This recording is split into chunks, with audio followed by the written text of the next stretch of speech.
안녕하세요. 지난 시간에 이어서 강의를 진행하도록 하겠습니다. 경제학이나 경영학에서 많이 쓰는 표현 중에 하나인데요. 메디치 효과라는 게 있습니다. 메디치라는 이름을 많이 들어보셨을 거예요. 근데 메디치라는 가문은 지금도 엄청난 가문입니다.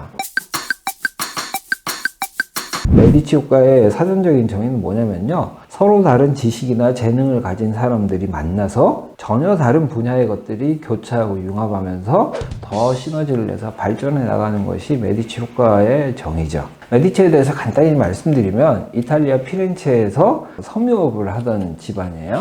근데 섬유업을 해서 돈을 좀 벌었죠. 그러다 보니까 이제 돈이 생겼어요. 이 돈을 어떻게 활용하지라고 하는데 국가들이 형성이 되면서 전쟁도 많이 일어날 때죠. 왕이 전쟁을 해야 되는데 왕이 절대 왕권이 아니었기 때문에 사실 돈이 별로 없어요.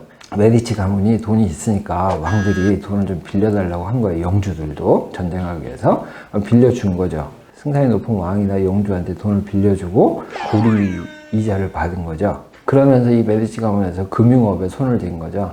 그래서 은행이라든가 이런 큰 금융기관들 쪽은 메디치 가문 쪽에서 다 시작된 거라고 봐야 되고요. 그래서 이렇게 돈이 많아지다 보니까 이제 이 돈 가지고 뭘 해야 되지? 뭔가 할 수 있는 게 없을까? 라고 했는데 유럽은 보시면 집이 성이죠. 돈이 많으신 분들은. 근데 성에 자기만 살 수 없잖아요. 그래서 당대의 유명한 철학자, 수학자, 과학자, 의사, 화가, 음악가 이런 사람들을 다 자기 성에 초빙해서 그냥 맨날 며칠 놀고 먹고 파티하게 해준 거예요. 자기 돈으로. 그러다 보니까 그 안에서 엄청난 교류가 일어난 거죠. 시인인데 시만 쓴 게 아니고요. 의사나 화가를 만났어요. 자기 시의 영감을 그 의사나 화가한테서 얻는 거죠. 이 당시에 이 메디치 가문에서 이렇게 교류했던 사람들이 한꺼번에 엄청난 많은 것들을 만들어냅니다. 이것이 결국은 르네상스의 모태가 된 거죠. 르네상스는 메디치 가문 때문에 일어난 거다라고 감히 말씀드릴 수 있을 것 같아요.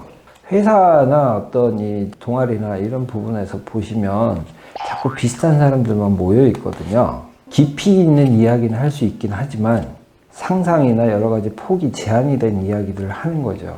그러다 보니까 결국 현실의 범주에서 벗어난 생각을 해내는 게 아니고 항상 현실 속에서 무언가를 계속 생각하는 게 반복이 되는 거예요.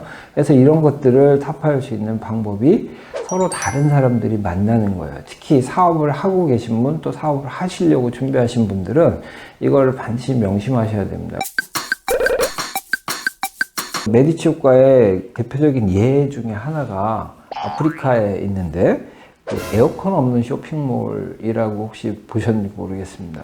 어떤 건축가가 아프리카에서 쇼핑몰을 지어달라는 제안을 받았어요. 그래서 흔쾌히 했죠. 할 수 있습니다. 돈만 주시면 하죠. 그래서 이제 건물을 짓기로 한 거예요. 근데 이제 건물을 구상을 하고 막 있는데 갑자기 관계자가 와가지고 이야기를 하는 거예요.